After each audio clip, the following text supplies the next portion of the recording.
सदिच्छा भेट होती. पवार साहेब 8 तारखेला दावड्याला आमचे नेते दत्तूशेठ पाटील यांच्या पुतळ्याचं अनावरण करण्यासाठी येत आहेत. त्यामुळे माझे सगळे सहकारी त्याच्याबरोबर होते.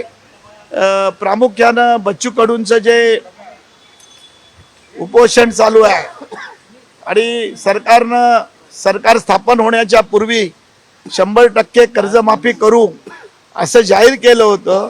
त्याच्यासाठी शेतकऱ्यांचे नेते बच्चू कडू जे उपोषणाला बसलेत त्याची दखल राज्य शासन अजून सुद्धा घेत नाही आणि म्हणून त्यावर काहीतरी भूमिका पवार साहेबांनी बजावावी ह्याही मागणी मी त्यांच्याकडे केली. आणि त्याबाबत शेतकरी संघटनेचे अनेक नेते या ठिकाणी आहेत जे शेतकऱ्यांच्या बाजूला आहेत. त्या विविध लोकांना एकत्र करून या ठिकाणी बच्चू कडूंचं आश्वासन पूर्ण करून उपोषण सोडावं ही अपेक्षा आमची आहे. आत्ताच एक मोठी बातमी अशी हाती येते आहे की स्थानिक पातळीवरच्या ज्या निवडणुका आहेत त्याच्यामध्ये शरद पवारांचा जो पक्ष आहे तो भाजप वगळता इतर कुठल्याही पक्षाबरोबर जायला तयार आहे. स्थानिक पातळीवरचं राजकारण नेमकं कसं असतं आणि याच्यामध्ये अशा युत्या आघाड्या अशा होतात का आणि झाल्या तर त्या तुम्हाला मान्य असतील का? नाही, भाजप सोडून ज्या आघाड्या होणार आहेत त्याच्यामध्ये असतील, पण तो अंतिम निर्णय महाविकास आघाडीमध्ये आम्ही आहोत, इंडिया आघाडीमध्ये आहोत आणि महाविकास आघाडी जो निर्णय घेईल त्याच्याबरोबर आहे. ती चर्चा पण आम्ही थोडीफार केली आणि पवार साहेब ठामपणे आहेत. कोणत्याही परिस्थितीत महाविकास आणि इंडिया आघाडी सोडण्याची त्यांची भूमिका आहे. आपण पण त्या होतात ज्या वेळेला मी त्यांच्याबरोबर बोलत होतो तेव्हा आलो होतो, तेव्हा आपण पण हे इथले सगळे पत्रकार तिथे होतात आणि त्यांनी स्पष्ट भूमिका ही मांडलेली आहे.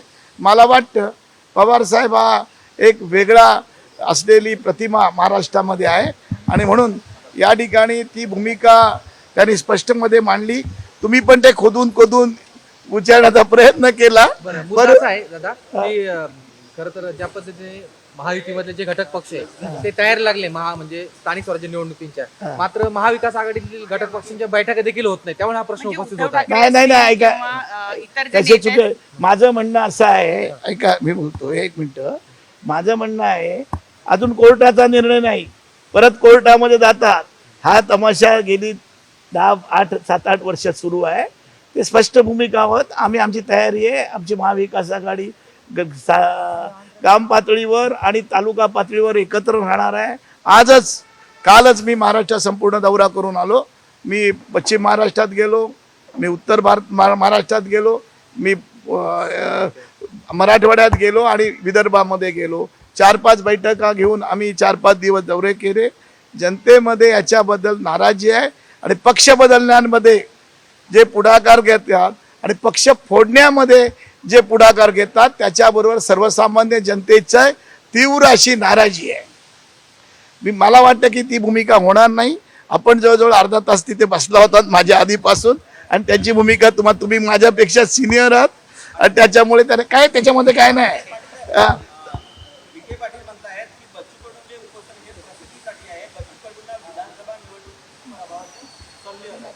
पराभव कसे झाले कोणाचे कळले का? बाळासाहेब थोरांचा पराभव कधी होऊ शकतो का? त्यांचं काम आहे, त्यांच्या वडिलांचं काम आहे. वडिलांनी स्वातंत्र्यपूर्व काळात गोरगरिबांसाठी त्यांनी काम केलेलं आहे आणि एक वेगळं काम आणि स्वतःचं सर्व क्षेत्रामध्ये काम असलेला व्यक्ती पडते. याच्यामध्येच आम्हाला आश्चर्य वाटतं. मी आमचं आणि बाकीच्यांचं सांगत नाही आहे, पण आज बच्चू कडू आता लढत नाही आहेत. आता अनेक वेळा ते पडले, अनेक वेळा निवडून आले, पण बच्चू कडू एक शेतकऱ्यांसाठी लढणारा नेता आहे आणि त्याची दखल घेतली पाहिजे असं मला वाटतं आणि त्याच्या पाठीमागे आम्ही आहोत. चुकीचं काय मी तुम्हाला प्रश्न विचारतो. बच्चू कडू बोलतात ते काय चुकीचं बोलतायत का? की कर्जमाफी तुम्ही पण दिलेली आहे, तुम्ही बोललेले बाईट 100% कर्जमाफी करणार. जेव्हा शपथ पहिली घेऊ आणि मागावून कर्जमाफी करू हे बोलणारे लोक आज का बिळामध्ये बसले ते मला कळत नाही. एका बाजूला उद्धव ठाकरे आणि राज ठाकरे एकत्र येण्याची चर्चा सुरू आहे, दोघं एकत्र आल्याचं म्हटलं जाते. मात्र काल राज्याचे मुख्यमंत्री देवेंद्र फडणवीस यांची आणि राज ठाकरेंची भेट झाली, त्यामुळे कुठेतरी या त्यांच्या मला वाटतं दोन्ही भाऊ एकत्र येतील आणि ते एकत्र आले त्याच्या आमच्या शुभेच्छा आहेत. आम्ही निश्चितपणे ते एकत्र आल्यानंतर मी पहिला त्यांना भेटायला दोघांनाही जाणार आहे.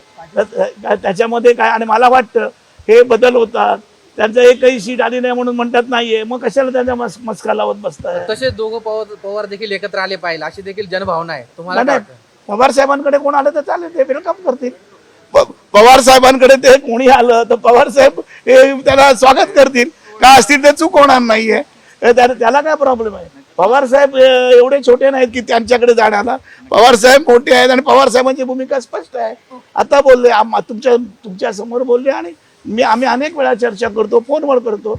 पवार साहेब स्पष्ट आहेत आणि ते होणार नाही. सर्व काळ सारखा नसतो, सर्व काळ सारखा नसतो. 71 साली इंदिरा गांधी माननीय काँग्रेसच्या नेत्या भरसून नेत्या 77 साली पडल्या, 85 साली राहून तर त्या तर त्या पद्धतीची चर्चा आहे. मी तुम्हाला सांगतो, तुम्हाला जी अपेक्षा नाहीये, तुम्ही तुमचं काम करता, आम्ही आमचं करतो. एक शेवटचा प्रश्न होता, कुठेतरी बच्चू कडूंची कुठेतरी फसवणूक केली जाते का? कारण की ज्या वेळेस बंड केल्या वेळेस बच्चू कडूंचा संपूर्ण पक्ष त्या ठिकाणी म्हणजे सामील होता बंड करताना सुद्धा, आणि आता जेव्हा बच्चू कडू आमदार नाहीयेत आणि त्यांच्या माध्यमातून शेतकऱ्यांसाठी आवाज उचलला जातोय, तेव्हा त्यांच्याकडे कुठेतरी दुर्लक्ष करायचं, असं कुठेतरी फसवणूक केली गेली आहे का बच्चू कडूंची, असं वाटतं? फसवणूक ते मला माहिती नाही, ते बच्चू कडू उत्तर देतील. आज ते शेतकऱ्यांसाठी लढतायत आणि शेतकऱ्यांच्या कर्जमाफीसाठी लढतात, आणि ते मागणी करतायत ती त्यांनी कबूल केली होती, जाहीरनाम्यात कबूल केली होती, ती मागणी करतायत. त्याची काय चुकीची आहे?